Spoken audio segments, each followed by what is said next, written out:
구원의 길에서 가장 중요한 것은 내가 누구냐를 아는 것입니다. 사람은 어떤 존재냐?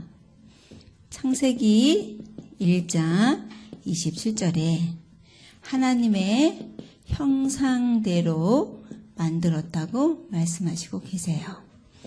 하나님의 형상은 뭐냐? 하나님은 영이세요.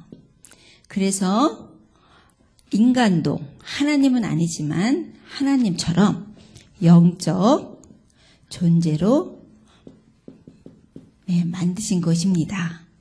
그래서 우리 인간만 그 하나님과 교제가 가능하다는 것입니다. 우리가 누구와 교제하느냐가 그 사람의 수준인데 우리가 하나님과 교제한다면 최고의 수준인 것입니다. 언제 이 교제가 왕성하게 누려지느냐? 예배예요.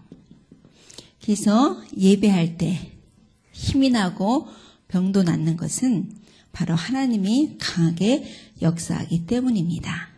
고로 이 말씀은 하나님과 함께 할 때 행복한 존재가 된다는 말씀입니다.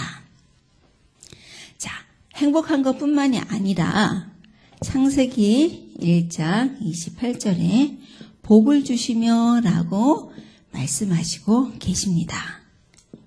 생육하고 번성하고 충만하고 정복하고 다스려라. 이 말씀은 하나님과 함께하면 되어지는 존재가 된다는 말씀입니다. 그래서 하나님과 함께하는 아담과 하와에게 하나님께서는 모든 것을 다 위임해 주셨습니다. 그리고 이 축복을 영원히 유지하고 살으라고 주신 것이 창세기 2장 17절의 선악과입니다. 이 선악과는 눈으로 볼 때는 과일이에요. 그러나 이것은 먹으라고 준 것이 아니라 보고 깨달으라고 준 것입니다. 무엇을 깨닫느냐? 너희가 이것을 먹는 날에는 정녕 죽으리라. 먹는다는 것은 하나님을 떠나고자 하는 마음에서 나오는 행동이에요. 그래서 이 말씀은 너희가 나를 떠나게 되면 죽게 된다는 말씀이다. 그러면 사람이 하나님을 떠나면 죽느냐? 죽어요. 왜냐하면 창조 원리가 그러하다는 말씀입니다.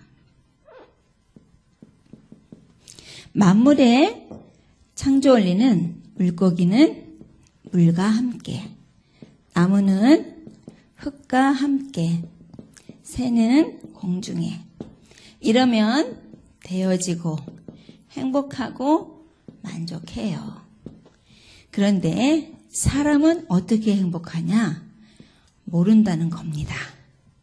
그래서 어렸을 때는 부모만 있으면 행복하겠지. 커서는 결혼만 잘하면 행복하겠지. 결혼해서는 자식만 잘 키우면 행복하겠지. 돈이나 지식이나 명예만 있으면 행복하겠지라고 살아보지만 행복하느냐? 행복하지 않아요. 왜냐하면 사람의 행복의 원리는 하나님과 함께이기 때문이에요. 그런데 물고기가 물을 떠나면, 나무가 흙을 떠나며 죽게 되듯이 사람도 하나님 떠나면 죽는다는 말씀이 맞습니다. 그런데 창세기 3장 5절에 눈에 보이지 않는 이 사단은 뱀의 형상을 하고 아담 하와에게 나타나서 너희가 선악과를 먹으면 눈이 밝아지고 하나님처럼 된다고 속였습니다. 근데 아담과 하와가 정령 먹으면 정령 죽으려 했던 하나님의 말씀보다 이 마귀 말을 듣고 선악과를 따먹습니다. 그래서 하나님과 사람의 관계는 이제 만날래야 만날 수가 없는 이런 괴리가 생겼고, 행복했던 사람은 이를 모를 구렁텅이로 끌려가듯이 내 인생이 왜 이렇게 됐는가, 물음표만 살아온 만큼 쌓이는 인생이 되었다는 거예요.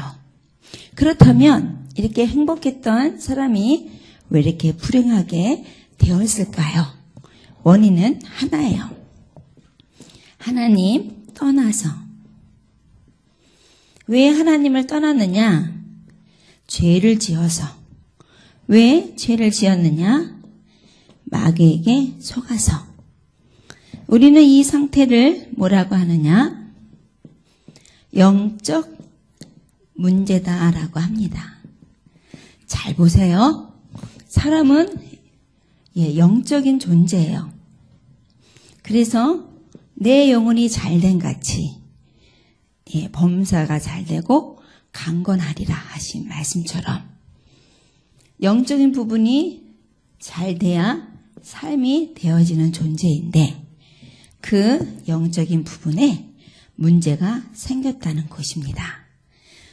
그 문제가 뭐냐? 창세기 3장 1절과 6절에 하나님 떠난 것이 영적인 문제예요. 그래서 우리의 삶에 오는 것은 무엇이냐? 방황입니다. 왜 하나님을 떠났느냐? 로마서 3장 23절에 모든 사람은 죄를 범하였으며, 이 죄는 마음이나 생각이나 행동으로 지은 죄를 탓하시자는 게 아닙니다. 바로 원죄를 말씀하고 계세요. 이 원죄는 뭐냐? 조상죄예요. 조상을 올라가면 첫 번째 조상 아담과 하와가 나와요. 아담과 하와가 죄를 져서 죄인이 됐어요. 그래서 그 죄인이 자식을 낳으니까 죄인. 또 그 자식이 자녀를 낳으니까 또 죄인. 그래서 사람들은 태어날 때부터 죄를 가지고 있는 원죄를 가지고 태어난다는 것입니다. 이 죄는 아담 하와가 지었는데 이걸로 인해서 오는 저주와 재앙과 우환은 내가 당한다는 것입니다. 왜 그러면은 죄를 졌느냐? 요한복음 8장 44절에 너희는 너희 아비 마귀에서 났으니 곧 마귀에게 속아서. 육신의 부모는 사람이지만 영적인 부모는 마귀예요. 부모와 자식 관계를 뗄래야 뗄 수가 없듯이 마귀와 우리의 관계도 이제는 뗄래야 뗄 수가 없는 운명 관계에 놓여졌다는 것입니다. 이 상태를 그림으로 그리면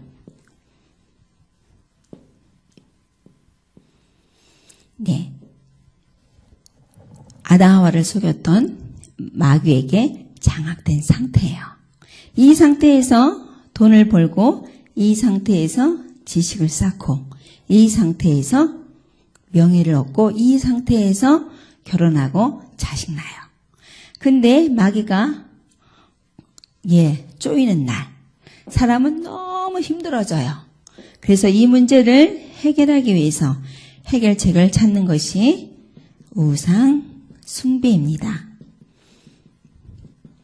점치고 굿하고 고사하고 제사하고 부적 붙이고 정한수 떠놓고 빌고, 또는 몇 자리 보고 방향 보고 날짜 보고, 또 하나님께 하지 않은 모든 종교적인 행위가 우상 숭배예요.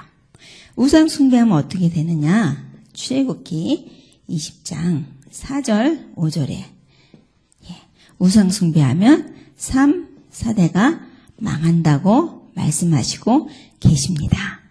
우상 숭배 하나 해보겠습니다.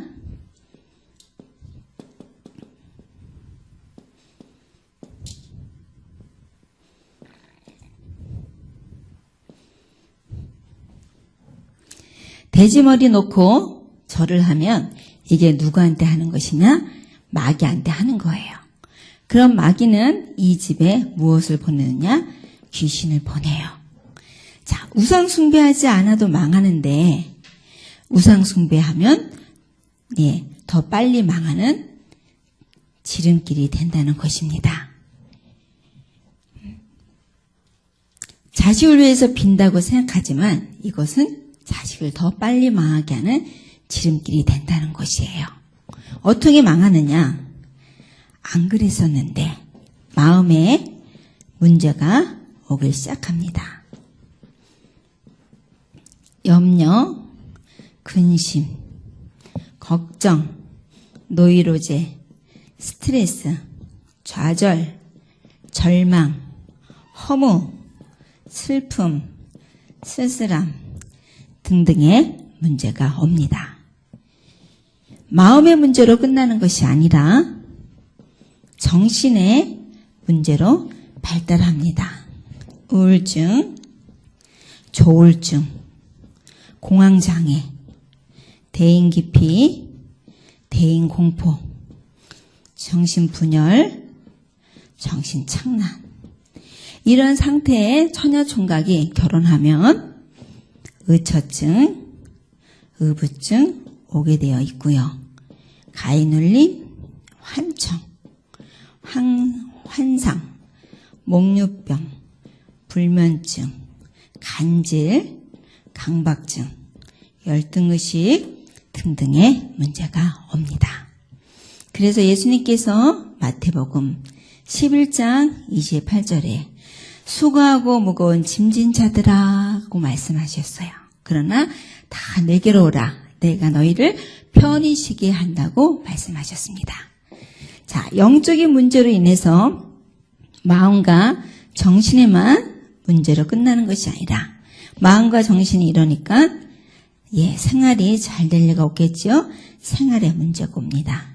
무조건 집에만 있는 은둔형, 집 나가는 가출, 못 살겠다 자살, 이 사람이랑 못 살겠네 이혼, 또는 음란, 도박, 중독, 또는 각종 사고 등등의 문제가 옵니다. 이 스트레스가 몸에 번지니까 육신에 문제가 오겠죠. 암, 불치병, 희귀병, 또 에이즈나 마약으로 오는 각종 질병들.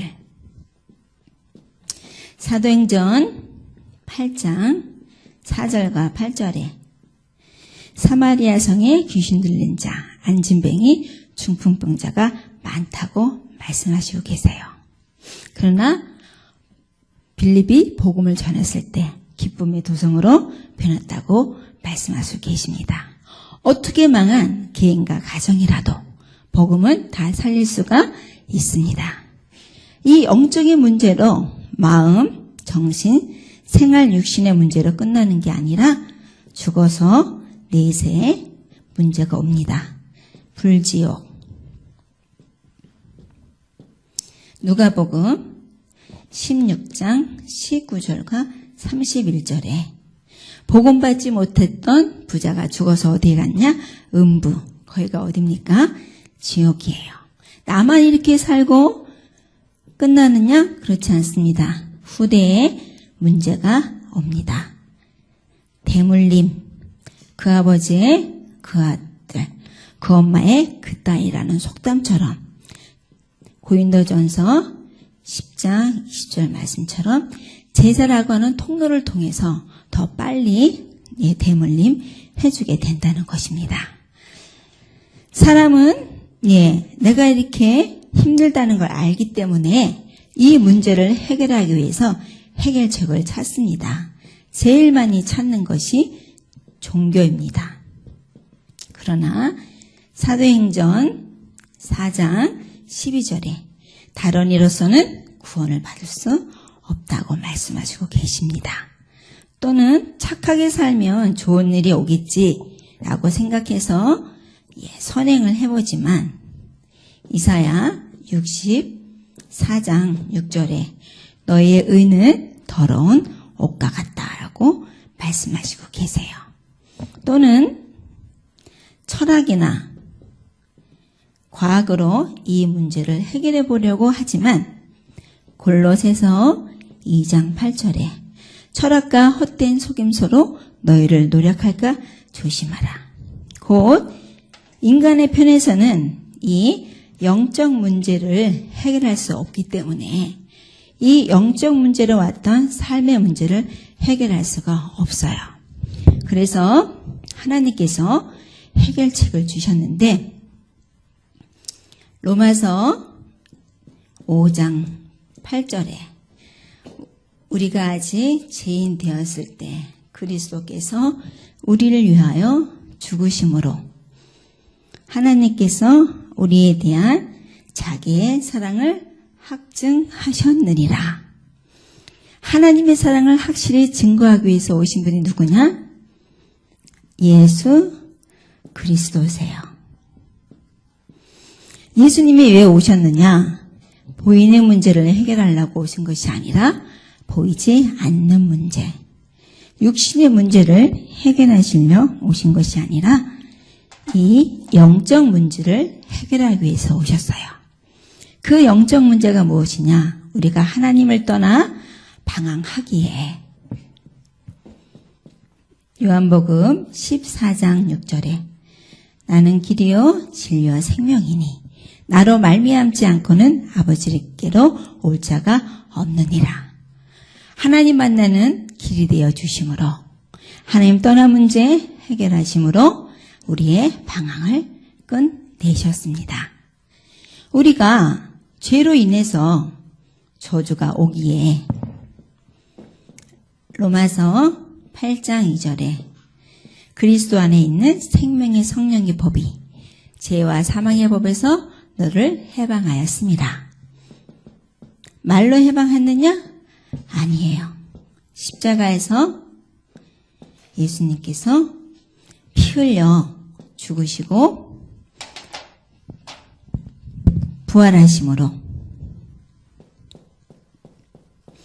우리의 죄 문제를 해결하심으로 우리의 저주를 끝내셨습니다.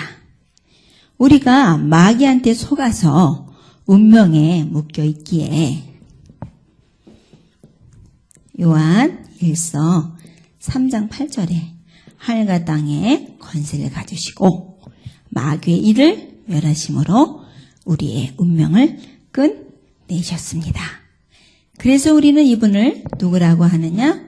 예수 그리스도.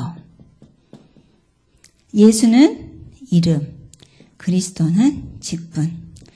박근혜 이름, 대통령 직분이듯이 예수라고 하는 이름의 뜻은 구원자, 그리스도라고 하는 이름의 뜻은 기름, 부음, 받은 자. 예수님이 오셔서 하셔야 할 이 세 가지 일을 예수님이 오시기 전에 하나님이 일시적으로 이 문제를 해결할 수 있는 직분자를 세우셨는데 그 직분자가 누구냐? 선지자, 제사장, 왕이에요. 이 선지자, 제사장, 왕에게 임명을 어떻게 했느냐? 기름을 부어서 임명을 했어요. 그래서 이들은 누구냐? 기름 부음 받은 자들이에요. 그럼 선지자가 한 일은 뭐냐? 백성들이 길을 찾고 싶을 때 하나님께 물으러 나와야 하는데 구약에는 하나님이 백성을 일일이 만나주지 아니하시고 당신의 뜻을 선지자에게 알려주셨어요. 그렇다면 백성이 하나님 만나는 방법은 누굴 찾아오는 걸까요? 선지자. 그런 선지자는 하나님께 묻고 하나님 선지자에게 대답해주고 선지자는 백성에게 알려줘요. 곧 선지자는 백성과 하나님을 연결해주는 길이 되어 주셨듯이 우리도 하나님을 떠나 방황했는데 예수님이 하나님 만나는 길이 되어 주셔서 하나님 떠난 문제 해결하심으로 우리의 방황을 끝내셨다면 구약의 세 직분 중에 예수님이 어떤 직분을 행하신 거와 같을까요? 선지자. 기름 부음 받아서 하나님 떠난 문제 해결하심으로 우리의 방황을 끝내신 이 선지자의 일을 예수님이 하셨기 때문에 기름 부음 받은 선지자 일을 했다는 뜻으로 그리스도라고 합니다. 구약에 죄를 지으면 양을 제사장에게 데려와요. 그럼 이 죄인이 양에게 안수를 해요. 그럼 이 죄인의 죄가 양에게로 전달됩니다. 그럼 죄가 있는 양을 제사장이 목을 따고 그 피를 하나님이 계시겠다 한 지성소 안에 있는 언약궤에 뿌리면 피는 양의 피인데 이 양을 데려온 죄인의 죄를 용서해 주셨어요. 곧 제사장은 죄를 사하여 주는 일을 했듯이 우리도 죄로 인해서 저주가 왔는데 예수님이 친히 어린 양처럼 당신이 십자가에서 피 흘려 죽으시고 부활하셔서 이 죄의 문제를 해결하심으로 우리의 저주를 끝내셨다면 구약의 세 직분 중에 예수님이 어떤 직분을 행한 것과 같을까요? 제사장. 기름 부음 받아서 죄 문제를 해결하심으로 우리의 저주를 끝내신 이 제사장의 일을 예수님이 하셨기 때문에 기름 부음 받은 제사장 일을 했다는 뜻으로 그리스도라고 합니다. 구약에 적이 쳐들어오며 왕이 직접 나가서 적을 물리쳤듯이 우리의 적, 보이지 않는 마귀한테 속아서 운명에 묶였었는데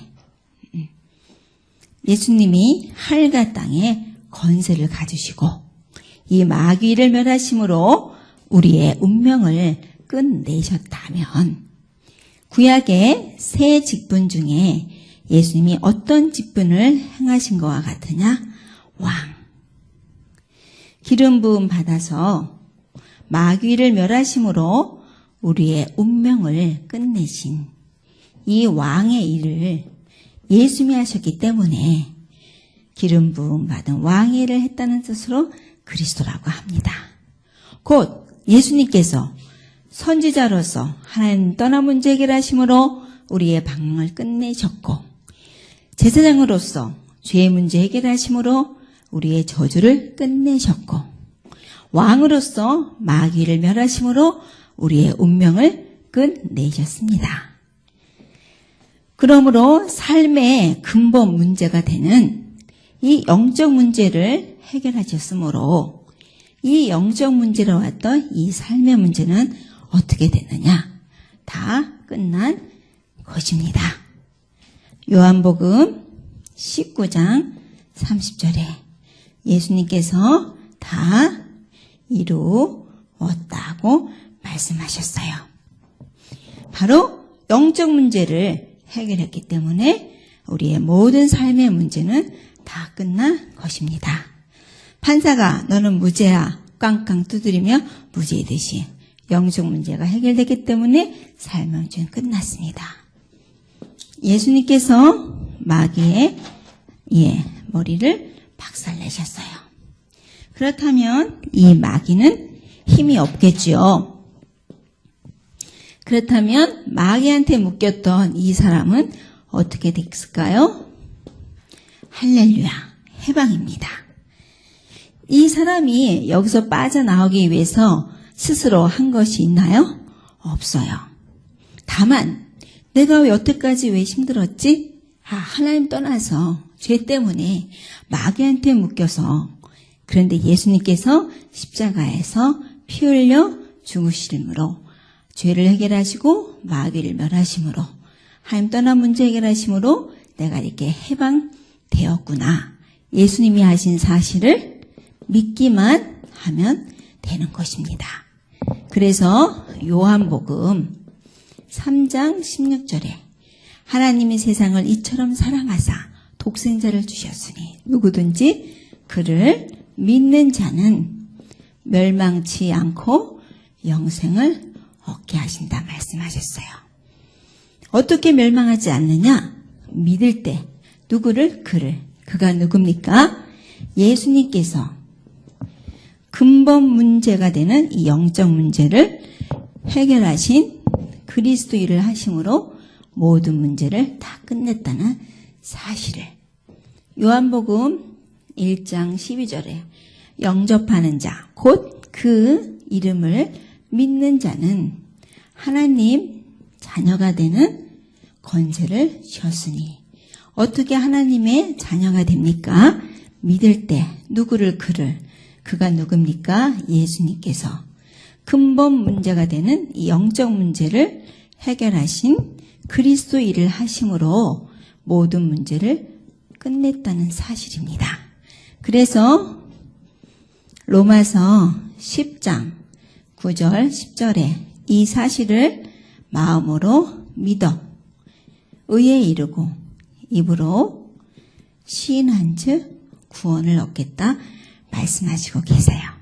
그럼 우리가 할 거는 하나겠지요.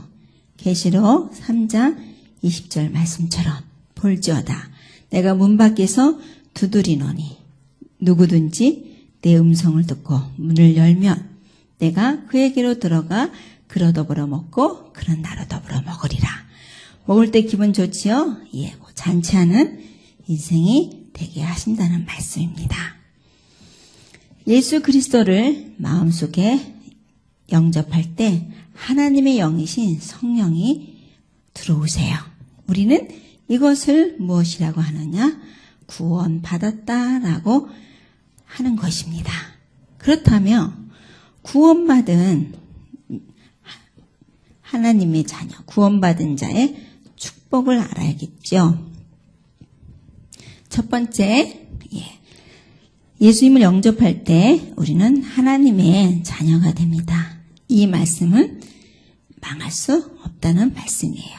요한복음 1장 12절. 두 번째, 하나님이 우리 안에서 가만히 계신 게 아니라 우리를 인도해 주세요. 그래서 우리는 염려할 필요가 없습니다. 요한복음 14장 26절, 27절. 우리 안에서는 우리가 해결하지 못하는 일이 생길 때, 어떻게 해야 될지 모를 때 뭐 하면 될까요? 기도하면 하나님은 응답해 주신다고 말씀하시고 계십니다. 요한복음 16장 24절. 네 번째, 우리가 연약한 줄 아시고 하나님께서는 천사를 24시 보내서 우리를 보호해 주신다고 말씀하시고 계세요. 히브리서 1장 14절. 다섯 번째는 이 사단은 죽은 존재가 아닙니다. 우리의 마음과 생각으로 속여요. 그래서 예수 그리스도 이름으로 사단을 결박할 때 우리는 24일 승리할 수 있습니다. 누가복음 10장 19절 말씀. 여섯 번째는 우리는 이제 살아도 천국, 죽어도 천국이래요. 미래는 보장이 되어 있습니다. 빌립보서 3장 20절. 일곱 번째는 이 소식을 전할 때 세상을 정복할 수 있는 축복을 주셨어요. 마태복음 28장 16절 20절. 우리는 이것을 무엇이라고 하느냐? 복된 소식이라고 해서 복음이라고 합니다. 우리가 이렇게 망하는 상태에서 이런 축복의 상태로 옮겨지려면 이 복음을 믿고 예수님을 마음속에 영접하면 됩니다. 우리 예수님을 영접하는 기도를 드리겠습니다. 하나님 아버지, 나는 하나님을 떠나 내 마음과 내 생각대로 살아왔던 죄인입니다. 내가 오늘 복음을 듣고 예수 그리스도를 내 마음속에 영접합니다. 사단의 일을 멸하심으로 운명을 끝내신 왕이신 그리스도를, 죄를 해결하심으로 저주를 끝내신 제사장 그리스도를, 하나님 만나는 길 되셔서 방황을 끝내신 선지자 그리스도를 내 마음속에, 내 영혼 속에 주인으로 영접합니다. 들어오셔서 나와 함께 해주시고 천국 가는 그날까지 인도해 주세요. 마음속에 오신 예수 그리스도 이름으로 기도합니다. 아멘.